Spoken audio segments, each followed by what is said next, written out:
Hello there and welcome to Season 11, Episode 1 of the Bitcoin Takeover podcast. For the first time ever, we are also doing video, and this is taking place in Istanbul at the Lightning Hackathon, which is organized by Fulmo.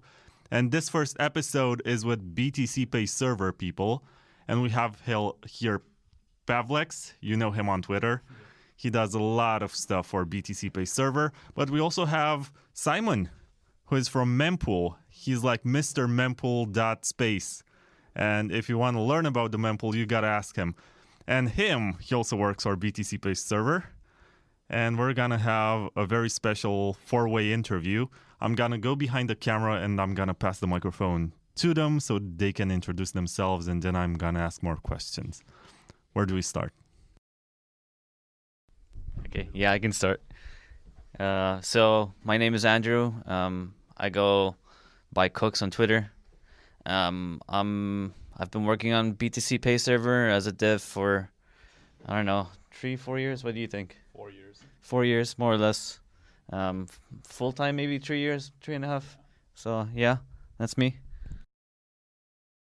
Hi, I'm Pavlenex. I'm doing product management for BTCPay Server, Bitcoin design, and also Bitcoin Smiles. So I'm involved in a couple of projects, but yeah, my main project is BTCPay Server. I've been full-time on it for same as Andrew, like 4 years, and we've been funded for maybe 2.5, 3 years. So that's me. Hi, I'm Simon. I go by SoftSimon on Twitter, and I am the creator of Mempool.space, which since 2020 became a full block explorer. So that's what I've been working full time on since early 2020 until now. All right, so I am behind the camera and I also have a wire, so I have to take that in consideration. So what I know about BTCPay Server is that back in 2017, there was this famous tweet by Nicolas Dorier, and that's how it all started.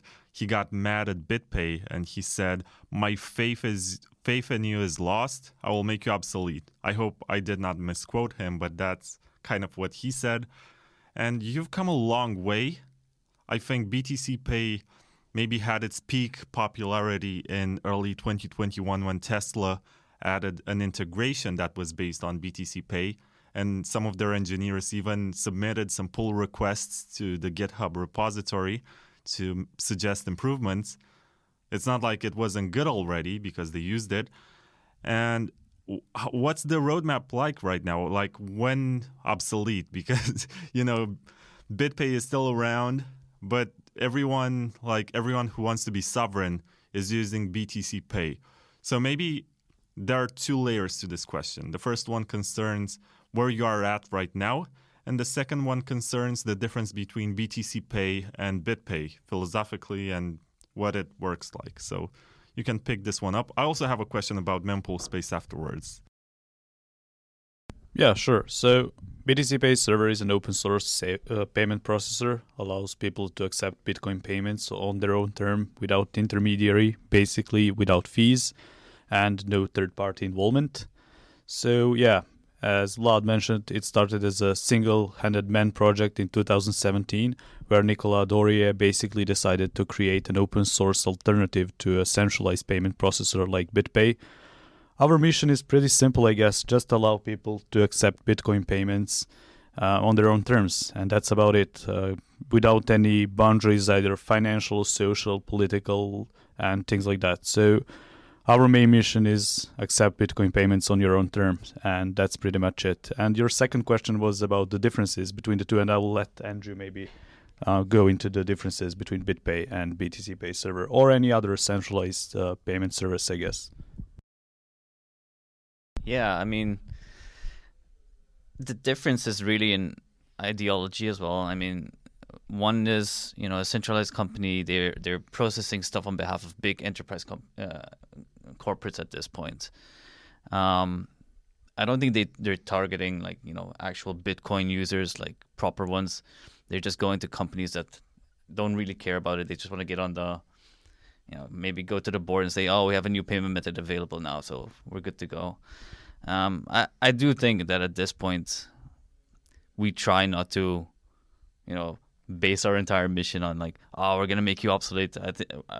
Personally, I think they're a bit insignificant at this point because it's just so easy to find an alternative, a much better alternative.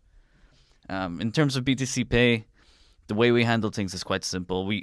It's a bit more complicated.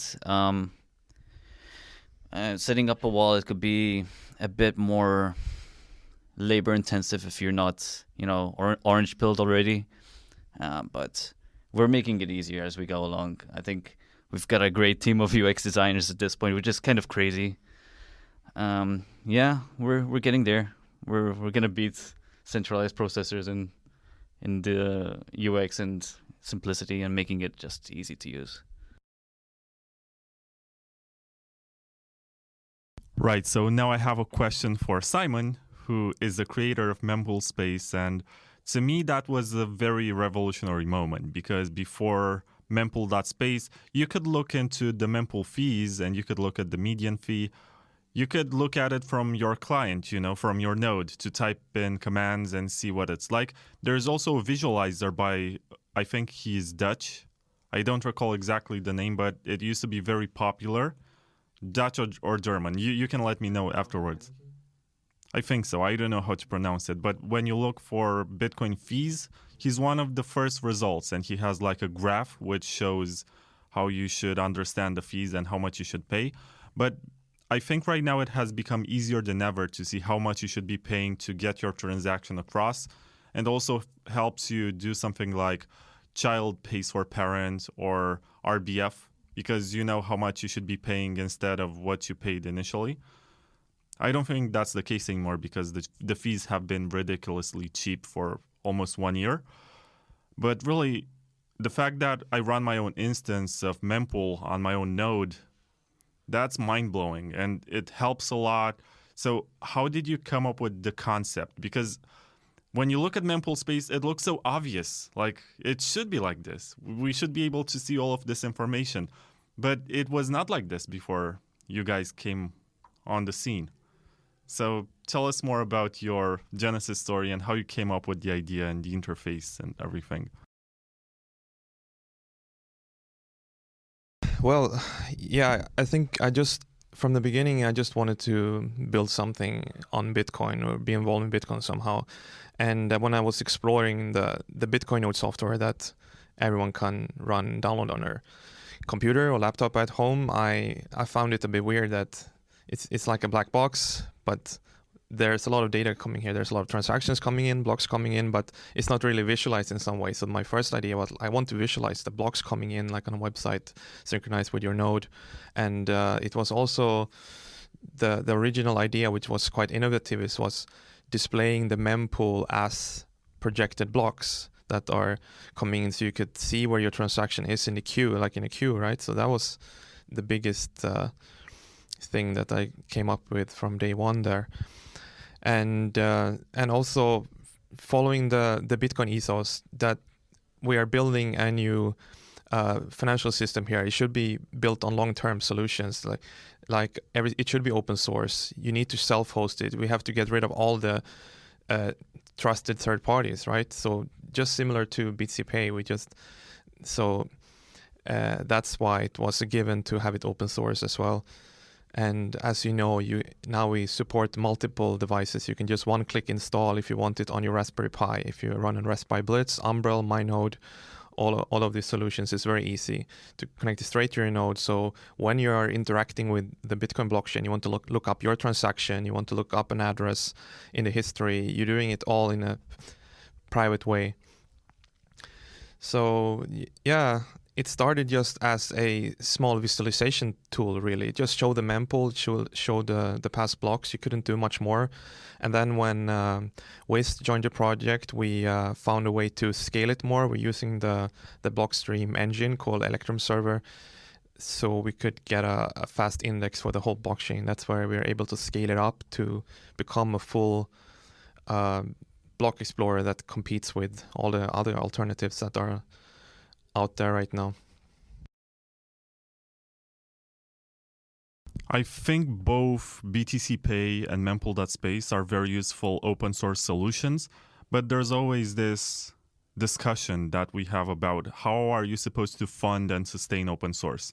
It's easy to come up with an idea, it's easy to open source it, but then you're going to have more developers, you're going to need designers, you're going to need marketers. It becomes kind of like a company, except that it's decentralized and everyone contributes, but you contribute with bounties and stuff like that to make people keep on working on the project. So as far as I can tell, I'm running both of your services on my Raspberry Blitz. And it's very nice, it's convenient, but I'm not making you guys any money because I'm just running the software without paying anything. So I know that you provide some consultancy, but that one doesn't always cover the bills. Do you have anything on the roadmap to make it profitable in some way? Sure. So on BTCPay Server end, we do have a non-profit foundation based in Japan. We try to make a software which will be like an infrastructure, important Bitcoin infrastructure project that companies can use. And if those companies and their businesses basically depend on BTCPay Server, then they're incentivized to help us scale, grow, and improve, right? So we have companies that use BTCPay Server.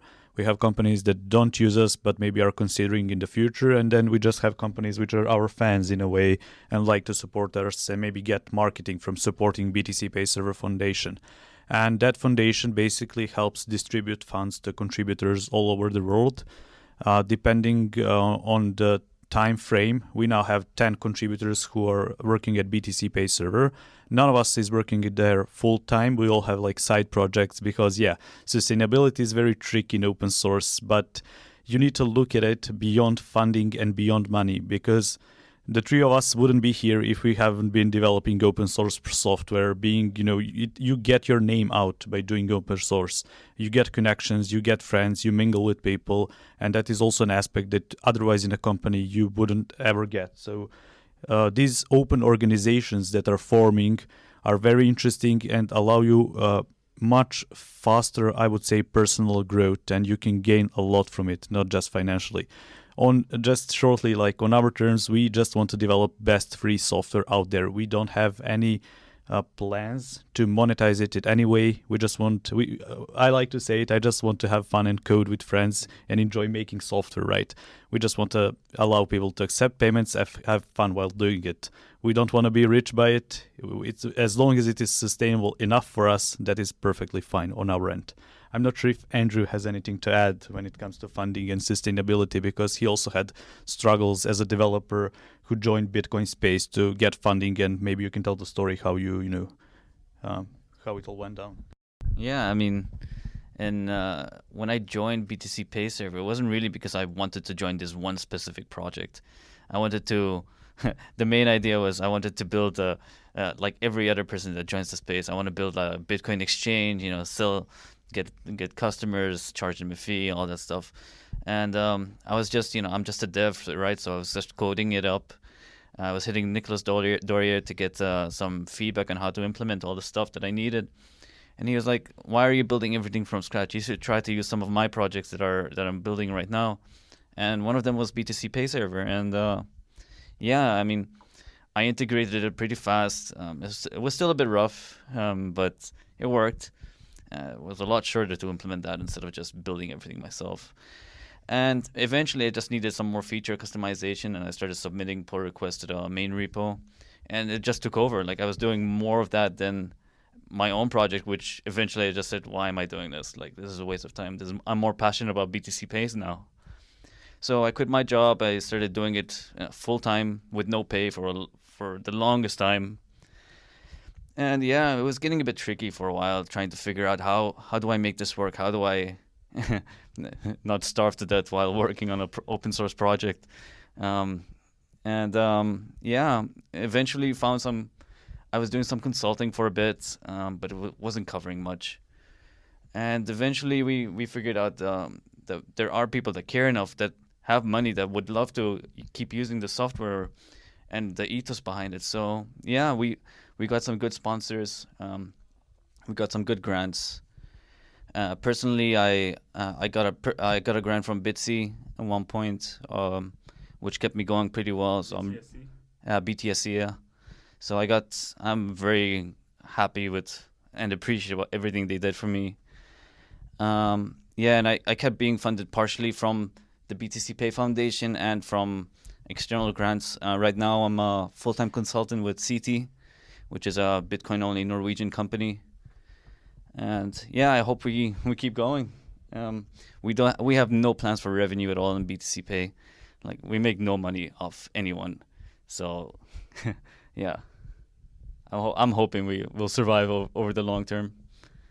But as long as we provide something useful to people, I think we'll be fine. Yeah, it's a little bit similar with Mempool. I was sitting in Asia, in living cheaply 2020, and I was coding most of the site just out of my own savings back then. And then when the site really took off there in the autumn, when the bull market hit, we got a lot of attention, a lot of traction, and we were lucky enough to get several of these grants. We got it from Spiral and Gemini, and later on we got some other partnership, like from Wallet, from Exodus Wallet, because they integrate with Mempool. They use Mempool to send their customers when they want to track their transactions. So they want to give back to us. So that is the model that we have been surviving on until now, and will keep us afloat for some time more. But then we'll explore new ideas later. We might find some models that worked for us, but as you know, when you're doing something open source following the Bitcoin ethos, it's very hard. You can't just add a fat banner on the website. It doesn't work like that. It really has to go in line with the website, with the business, still keep the Bitcoin ethos, still keep it open source.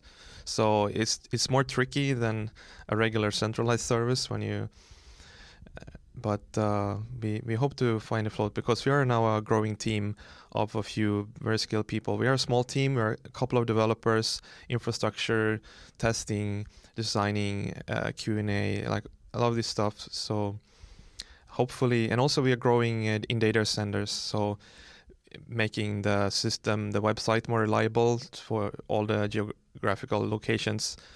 So yeah, we hope to be able to continue to grow, and we hope to find revenue models if it makes sense.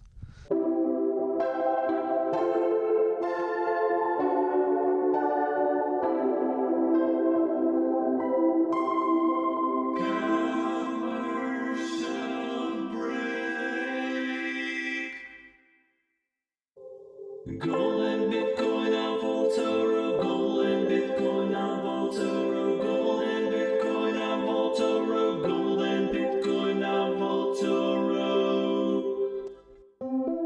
Voltoro is the exchange where you deal with honest and hard money.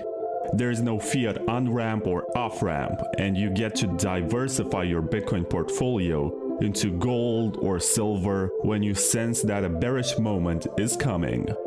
Also, you can instantly trade your gold for Bitcoin to buy the dip. And if you're into gold custody, Voltoro can also send you the gold that you own directly from their insured Swiss vaulting facilities. Voltoro was launched in the aftermath of the Mt. Gox hack. So since 2015, they have published monthly glass books to prove that they own all the gold reserves and all of their customers' money. Sign up today by going to voltoro.com/Bitcoin Takeover. Keep in mind that this is not financial advice, and you are responsible for your own decisions.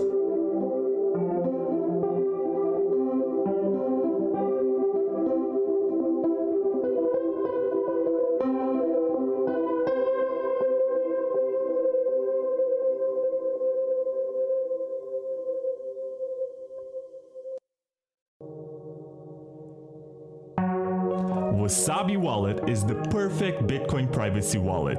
It's free, it's open source, it's available on Windows, macOS, and Linux, and it offers groundbreaking Chaumian coin joins, which makes your Bitcoin. Even if you do not use the coin join feature, you still benefit from a trustless experience with block filters, a hidden IP address via Tor, and easy management of your wallet outputs. After you deal with KYC exchanges like Coinbase, like Kraken, Binance, Gemini, or Bitfinex, you can remove the association between your identity and your Bitcoin address by performing a few rounds of coin joins. To find out more about the privacy benefits and limitations of coin joins, listen to Bitcoin Takeover Podcast Season 6, Episode 6 with Max Hilbrand. And if you want to give Wasabi a try, go to wasabiwallet.io and download the wallet for free. Wasabi Wallet, a Bitcoin privacy wallet for the citadels. Yeah, so I was going to ask you about receiving donations, but you just gave me a good idea, Simon, because you mentioned that you coded most of it while traveling through Asia. And one of the sponsors of my show is Wasabi Wallet, and Adam, NoPara73, also wrote most of Wasabi while he was sleeping in cheap hotels in Asia in 2018. You did it in 2019, 2020. So what is so special about coding in Asia? And that's also for BTCPay because Nicolas is in Japan, as far as I know. So which one of you wants to start? You've been in Asia, so...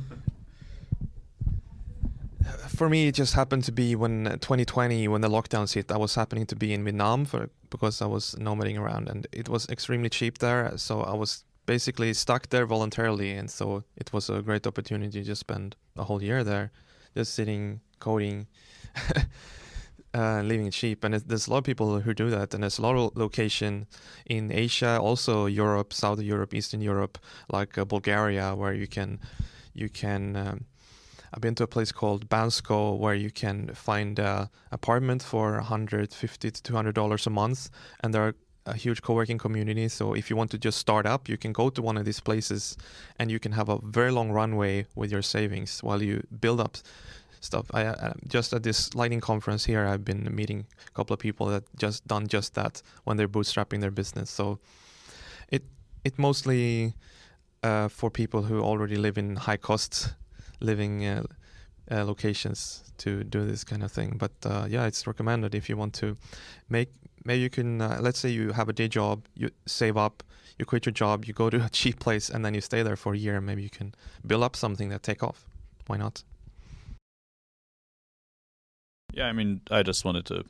I've been living in a third world country in a way. It's Serbia and Eastern Europe. So for me, I'm also trying to keep my expenses low. But yeah, optimizing your expenses is also like important. People complain like you cannot make it sustainable, but you know they compare it with like big companies and things like that, salaries. But if you optimize your life, of course, not everybody can do that. But if you optimize your life in a way, if you're really passionate about open source, I guess you can make it work. So not sure if you have anything to add. But... Yeah, I mean, my budgeting skills really went up the roof when I started doing BTCPay full time with no income at all. I think that's kind of stayed with me now, even though I do have an income, but it's for the better for sure. I can't complain. It's been a good run so far. Yeah, I can comment on his budgeting skills. Like, if you don't hear from us anymore and you're watching this video, that is because he booked us a very cheap hotel in a very shady area. So just want to put a disclaimer there. If we are not alive anymore, it's because of his budgeting skills. I guess that's a useful warning and a good explanation. If you disappear, this is going to be the most listened podcast ever, I guess. Even by police members. People searching for you. But anyway, you are working on open source software, and there's a lot that needs to be developed in Bitcoin, and we expect everything to be open source with no compromise. So if someone is starting now and has a very good idea for something, be it a payments processor, something to view the mempool, even if you don't like competition, and I guess it would be better off if they worked for you. But anyway, anything open source, let's say a wallet, and they have a brilliant idea. Where do you think they should start? Like, it's kind of intimidating to not work for any kind of money and only have your own ideals on the line. And I suppose a lot of people give up on their projects. Andrew, you mentioned something about building an exchange of your own. In the end, you haven't, but you ended up better off working for BTCPay. So, what would you say are the challenges, and how would you advise people to overcome them? Sure. So in terms of wallets specifically, like these days, there are quite a lot of resources if you're building wallet to make it easier for you. So we have BDK and LDK if you're building like a lightning focused wallet. Those are basically software development kits that can help you kickstart things. And there is a Bitcoin design community where I'm involved with. We have a project called Bitcoin UI Kit, which basically gives you a components which you can then basically fork on Figma and modify them according to your own design. So our grand vision with that one is that anybody can create a wallet over the weekend basically and have a concept that just works. So that's like the big part of it. And there are like 3 separate communities working on that one specifically. So it is getting easier. But I think the main thing with open source is just finding your place under the sun. Like if you're a single developer developing something and there is no interaction with people, some people prefer not having interaction, just putting their code out there. But most of the open source software grew because of the communities and because people, opening up and allowing others to join in so that they could contribute back. So my tip for anybody starting open source project is just be open about it, allow others to help you. And that is how you grow a project. Don't be like selfish. Don't try to control everything because at the end of the day, open source thrives from that chaos, which can be, channeled and you can, channel it towards specific goals. But the chaos is very good, especially in Bitcoin. It allows us to create awesome stuff and thrive. Yeah, some of the best features we have are probably stuff we don't agree with. Like, yeah, like any feature I built has to get some criticism from Pav, and it goes both ways as well. But eventually comes out stronger for sure. Like he would definitely make me change my feature a few times until it's out there, and it works really well. I think that's the way to do it. Yeah, it's good to have competition as well. I think competition is super healthy in the space. Otherwise, everyone ends up with the same suboptimal system. Bad codes, privacy leaking solutions. It's still dominant in the space. There's plenty of bad wallets with a lot of market dominance, but I think eventually it'll even itself out.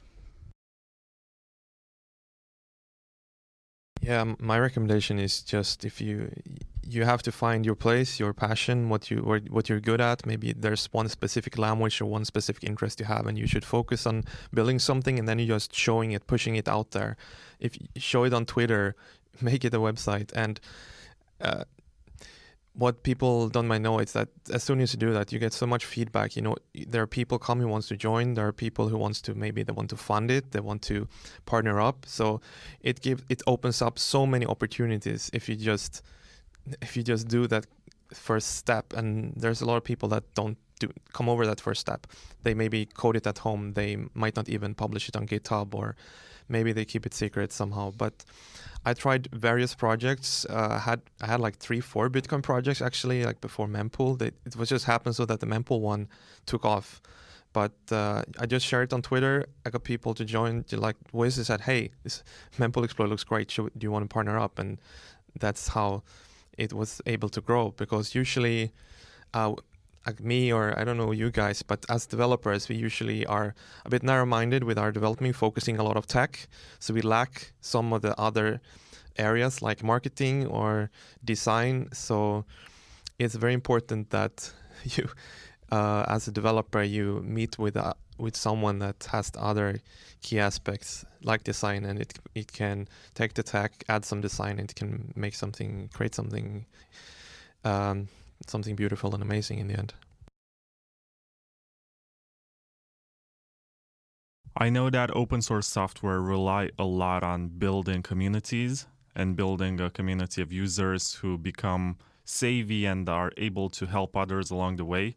With BTCPay, it was a lot like that. And Pavlenex, you've helped like hundreds of people set up their BTCPay server personally. And you were mentioned in lots of articles. I remember reading one from, I think, Lei Quen in 2019. She said something about setting up her own BTCPay. She complained it was too hard. I disagree, but whatever. So how do you build a community? Because when you first start out, you most likely compete with a centralized service or a parallel open source service that's similar? Is it enough to have a good product, or do you need to be also very friendly and open to the community? Yeah, well, you kind of answered that question. You do need to have like a good product, but any open source project starts small and then perfects itself through conversations and feedback from users. So yeah, BTCPay Server itself grew. It was when I joined, it was like 10 people only. It was on Slack, and I had no idea what they were talking about. Nicola told me, I was a merchant at that point wanting to accept Bitcoin payments, and I arrived there and I was like, oh my god, Nicolas Dorier is talking to me, Bitcoin core developer. I cannot believe this. He has his time to spend with me. And then he told me like, well, now you need to wait 2 weeks. And I'm like, why do I need to wait 2 weeks? Well, because, blockchain needs to sync and I haven't optimized this and that. And we went from there. Like, we improved it that it now takes, well, there are services which allow you to instantly, like voltage, spin off BTCPay Server instantly right away. So we are trying to reduce those technical barriers and building a community. I think Simon mentioned that it's not just developer, it's not just code, it's not just GitHub. You need a website, you need to make video tutorials because software is hard for people and documentation is important. Videos are extremely important. BTCPay Server grew once we started like writing articles about it on Reddit. It started all on Reddit. Basically, what I did is I tried to explain to people what BTCPay Server is because they had no idea what it is. So your software can be awesome and cool, but if people don't understand it or have a good way to understand it visually, because some people like reading, others just like watching videos, you need to create that marketing in a way material to, engage with communities. And the communities grow organically, to be honest. You just need to let them freely develop and form small autonomous teams. We have like design team, we have like documentation team, different teams form within a community. They contribute without, for example, main developer even knowing that there is a video in the making because these guys are making it. So just give freedom to people and it will go well, in my experience at least. Yeah, I think the freedom part is really important about this, about open source projects. Like in BTCPay, there's companies that have now just white labeled it and started providing their own centralized payment processor, and that's okay too. I think it's a lot better than having one big centralized company instead have like 50 of them. It's still, it's a different way of decentralizing. But they form their own communities and they always give back to upstream. So, they find a bug, they tell us we fix it. They're happy, we're happy. And it spreads this way. If they start making money or saving on fees from other payment processors, they might give us a grant, like one company did too. So yeah, I think it's organic growth. Hopefully it just keeps going that way and everyone is happy. Yeah, about working with the community is something that we are thinking about like daily. We are actively asking and working with people on, like in the core Bitcoin community, and especially Twitter, where most of the Bitcoin stuff is happening. So like if someone is sending a link to a block explorer, like it's like, is there something on Mempool that you want? Is it something that you lack? And we might be able to fix it. And we had people that post, there's one guy who posts like the Mempool weather report, like every day or every week like that. And he was like, oh, if you can change this stuff, it would be improvement. So we are like working with all these core influencers and these technical guys. And I think if you manage to catch this core Bitcoin crew, they are the influencers that are going to spread it to the world. So, I mean, if you do it wrong, you might end up with a hashtag like #delete Coinbase or something like that. If you are a Bitcoin company that does not listen to the community, that just ignore everything, following their market team or whatever, but you want to be loved by the community, and that's how you can expand very quickly. If you are running like a payment processor, you want people to install BTCPay Server, not BitPay. I want people to link to Mempool.space and not blockchain.info or some other explorer. Yeah, I mean, Blockstream is a little bit fine, but yeah, of course, I want everyone to link to Mempool.space. So that's what we are working on every day, trying to make us the best one. And I don't see how we could do it without just being so close to the community and being open source open for pull requests. I mean, we are taking in pull requests. People are fixing bugs, adding features, and like the biggest contribution is probably the languages that we are able to have. I think we have around 30 different languages now, and if you go to any other block explorer, they might have 3 or 4, and it's not even complete. So with all this community, the open source software will likely outcompete and prevail. It can't. There's no other way why open source couldn't win in the end, I think. By language, you mean translation? Yes, the translation. Yeah, the translation languages. So we support over 30 languages, and even like weird, like the right to left. And we had guys doing pull requests to fix the CSS when the site is mirrored mode. So all that help due to the fact of being open source. I think we are able to compete and outcompete even the centralized actors with a lot of money behind. Something which I observed about BTCPay, but I guess also Mempool, is that instead of looking for people to hire, you're looking for enthusiastic people that you can teach how to work on the code. I know that Rockstar Dev was doing some seminars on every Sunday at some point. He was calling it weekly coding school or something like that. And he was teaching people how to code and work on Bitcoin projects. And the example that he was giving usually was BTCPay. And why is it like this in the Bitcoin space? You think that Bitcoin projects require a certain ideology or a certain commitment to the project, and it's more important to have that commitment than to be skilled in coding in a certain programming language? Is it like this, or is it just a coincidence?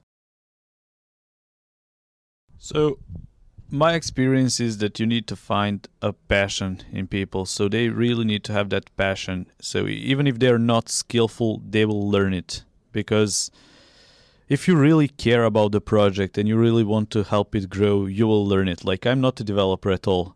I learned all of this from these smart guys. I was really not skillful at all, but I learned it, and I managed to, pass along my knowledge to other people. So it's about creating space for others. In order for open source contributors to grow, you also need current contributors to allow them a little bit of space. So if we have, like, for example, documentation coordinator, he can onboard other people and give them responsibility. What I noticed is that when you give people a little bit of responsibility to be in charge of something and lead, give them freedom to lead on their own without you being their manager or boss, that is how these open source contributors, which we call rockstar contributors, which really care about the project, and you just see that they're doing it because of the ethos and not some personal self-interest. So you need to find rockstar contributors if you want them, but it's very hard. Like, you constantly get people wanting to contribute, but then they don't commit. So getting people to really care and have spare time combined with funding a little bit as well is what makes at the end the rockstar contributor, but it's not easy. It makes the rockstar contributor, but not the rockstar dev. Yeah, true. I think self-interest is also kind of important. Like, from my end, I wouldn't have touched BTCPay if it wasn't because I had a personal motivation to touch it and improve it for my own needs. I think once you actually get involved and you feel like you're doing, like, I felt like I was doing such a great thing for the community, right? Like I just got sucked into it so well, like it became a part of me. And that feeling of belonging, in it is just so valuable. The money helps too. People don't end up working at McDonald's and losing all their income. So, but yeah, I think you need to find the passion in people, like he said. It's the only way. Otherwise, you'll do 2 features and you'll disappear. But self-interest. If somebody is contributing to the project because they need to use it, then hopefully that brings them to that part of the story. Yeah, I fully agree what you said. What you guys said is all about passion. And I've seen, I know for a fact that there are a lot of open source projects, including Mempool out there, that constantly looking for talent, looking for people. And the only thing they have to do is sit buy their computer and open a pull request and make something. And there are money often behind there that can be paid out to contributors that do this. But even though there are these projects that offer this stuff, there aren't anyone that come and contribute. That's how few people that are actually passionate enough to do this on their spare time or take the opportunity. But I don't know if not many people know about it, or if it's just so hard. But we found it very hard to find people that match, because you have to be passionate about the project. You need to be a Bitcoiner. You have to have some skill. I mean, find this combination is really, really hard. And of course, you have to be available and not already working on another awesome company that pays you a lot of money. So it's a very hard match, but people should know that there's a lot of opportunity out there. You could just go to Mempool, our GitHub repo, and start playing around with the project, open pull request, and you might get some contribution payout in Bitcoin as a thank for your contribution after. I also wanted to add that people should realize that they can build their career through open source way easier, because it's an open community. You just need to have passion and you can contribute. Like, you cannot arrive to any company and just start working on something. In open source, you literally could do that. Like, you can work with very smart, passionate people, but just showing up and telling, hey guys, what can I do to help? This is what I'm good at. Let me do it. And then in a way, you're building your open source portfolio, which can later either allow you to be funded, get a grant, or maybe found a well-paid job in a company. And companies these days are looking at GitHub profiles more and more. I mean, that's the only thing that they look when they're getting people hired, right? So it's good that you're building your career in a way, and you can think of open source as just that, internship, or just, helping yourself grow in a way. That's how, at least I think, people should consider or think about it. Yeah, I just realized that the camera stopped, but we have the audio. I'm not sure how much of the recording is here, but my next question was about to be the fact that Bitcoin seems to be so different, right? Because it's an open source project that's about money, and this kind of money increases in demand over time, which means it also goes up in price. So the payment that you receive today might be worth more in a few years. And if you are careful with your resource management, you can actually thrive. But I can think of lots of open source projects out there that have been abandoned because they are not in Bitcoin. They are from different fields. For example, I use something that's called Podcast Generator for my podcast to upload to generate an RSS feed. It's very useful. It's very nice, but it's not maintained anymore. It was kind of abandoned because I guess they were not making any money off of it, so they just left it as it is. It works. I cannot complain about anything. I don't think I need any more features, but it's just an example of something outside of Bitcoin which did not get the proper funding. Maybe it has traction and users, but nobody cares enough to pay for it. So do you think that it's very different to work in Bitcoin and open source software, specifically because everyone is working in, the business of making money? Yeah, well, for example, Nicola tells this, that the reason he's involved in all of these open source Bitcoin projects is to be able to protect his own money. So the reason he contributes is because he wants to make sure that whatever he's doing is like, whatever software he's using is actually verified by him and he knows how it works. So that's why he's building it. And if he cannot find it, then he builds it himself. Of course, he is like a very specific type of Bitcoin user. And I don't think developers need to be a little bit more open about whether or not they need funding, because I don't think people realize. So they just realize, okay, this guy's coding, that's fine. But if you put a little bit of information on your website, ask for donation, or simply explain it better to people to understand, hey, if you want me to continue pushing updates, I really would appreciate some donations because, I'm coding this full time. So just be a little bit more open. And yeah, open source projects, like any company, die for different reasons, I guess. Maybe, you never know, maybe developer just got tired, because creating an open source project and growing it is nice, but once you start maintaining it, it can be very painful. And as community grows, having like a maintainer just, merging things, reviewing pull requests is a very, very tough role in my opinion. And it really, you can burn out very quickly if you don't know how to ask for help or onboard more people to help you with this, because it's not like the most exciting thing to do. Yeah, I think the problem with open source software is not going to go away, even if you're working on Bitcoin software. You'll often find projects that have been abandoned just because people need to move on. You can't just be working on the same solution for 20, 30 years. Most times people need to change in their life. In terms of, and you should make people aware that you're looking for funding in some ways. You don't have to, go in the streets and ask people like, can you please give me money for a BTCPay server? You can be graceful about things. I think once people see the value in your project, eventually everything works out in the long term.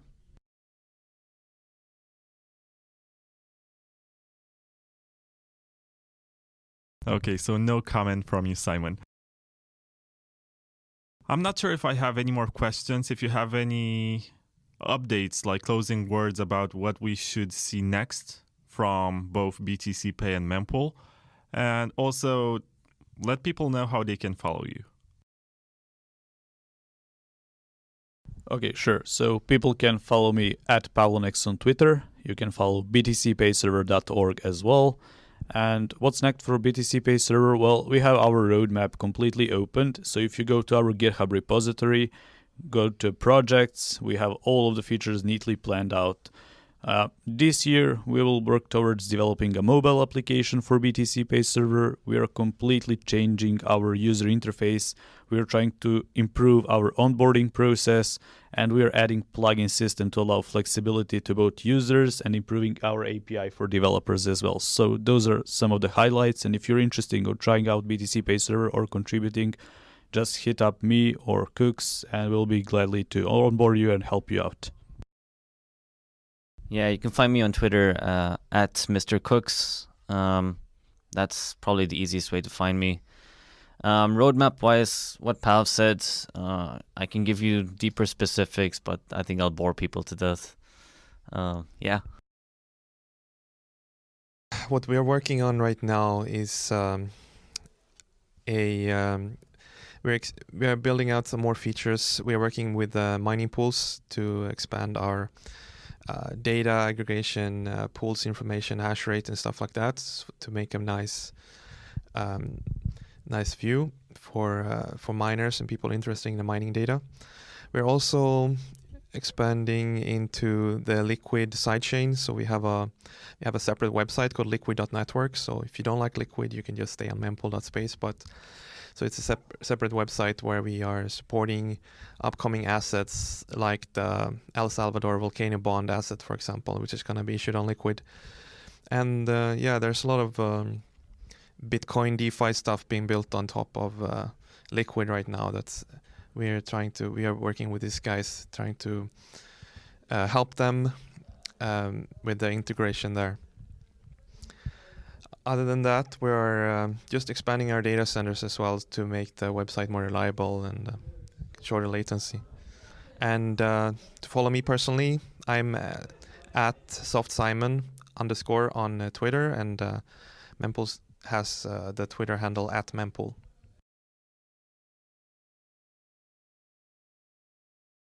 Yeah, and the obvious question which I missed concerns what are you guys doing at a Lightning Hackathon? Like, what are your expectations beyond, promoting your not companies, open source projects, and also, what have you accomplished here? This is like more personal. Yeah, so what I personally accomplished is drinking a little bit more than I usually do. I try to sleep less and stay focused, which is very hard. So thank you, Andrew, for that. But besides that, really, this conference is awesome. It's actually a hack day, which allows people to basically just talk to each other. So I really appreciate all of us gathering after so many years. And finally, just talking, learning, and connecting with people, because to me that is way more important than anything. Just connect with all these smart people, learn from them, and I'm just hopeful on what will come after this, because just seeing all these people brainstorm and try to find the solutions to wicked problems is impressive. So yeah, thanks for organizers of this conference. We're really enjoying it so far. Yeah, from my end, I really like actually meeting people using the software, and even just watching them trying to use it and see how much they hate specific things, so that Pav can bitch at me later on. I think it's quite important to meet people and see how they react to everything, and to see as well how they're building, even the competitors. Like, super interesting to see how they're scaling their software and doing things differently from us, and maybe we could learn from each other. Yeah, we are not actively working on Lightning right now, so it's a bit weird that I'm here maybe, but I couldn't resist come out and meet fellow Bitcoin developers, and I've made some new connections with people working and doing similar stuff like I do. So it's about networking, connecting, hang out with fellow developers and get some new ideas. It's all fun. I felt like I should close the interview with some sort of shameless plug for going to conferences and why this conference is special in particular, because Jeff from Fulmo has been very nice. Also, Christian Rutzol and all the organizers. There are lots of Germans here, which is strange. I sat at the lunch table next to Germans. I was the only one not speaking German. But yeah, those conferences are very useful. You get to meet people, you get to establish new connections, and it's nice to see people beyond their Twitter handles. I mean, I know all of you from Twitter, but this is the first time when I actually spoke to you in person, even though I guess we were in 2019 at other conferences. So guys, if you are into meeting people and want to drink after the conference, I guess, because neither of us is attending the talks right now on the main stage. We're recording a podcast instead. Anyway, come to conferences because it seems nice. And plus, Istanbul is a nice city. So this was it. Thank you all for doing this. And I hope that in the future, we're going to do another one and you're going to brief me with all the updates and all the exciting scaling that happens, because this is obviously made to make Bitcoin more accessible to the masses through payments, through estimating how much they should pay in terms of fees. This is very useful. I'm a big fan of your projects, and thank you for what you're doing.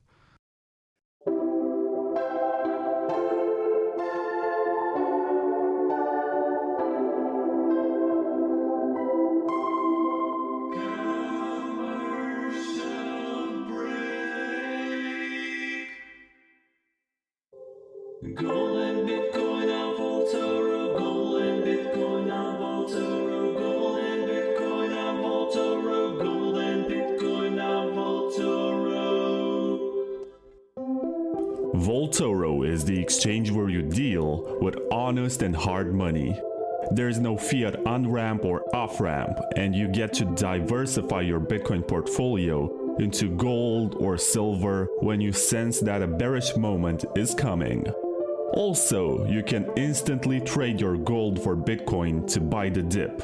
And if you're into gold custody, Voltoro can also send you the gold that you own directly from their insured Swiss vaulting facilities. Voltoro was launched in the aftermath of the Mt. Gox hack. So since 2015, they have published monthly glass books to prove that they own all the gold reserves and all of their customers' money. Sign up today by going to voltoro.com/Bitcoin Takeover. Keep in mind that this is not financial advice and you are responsible for your own decisions.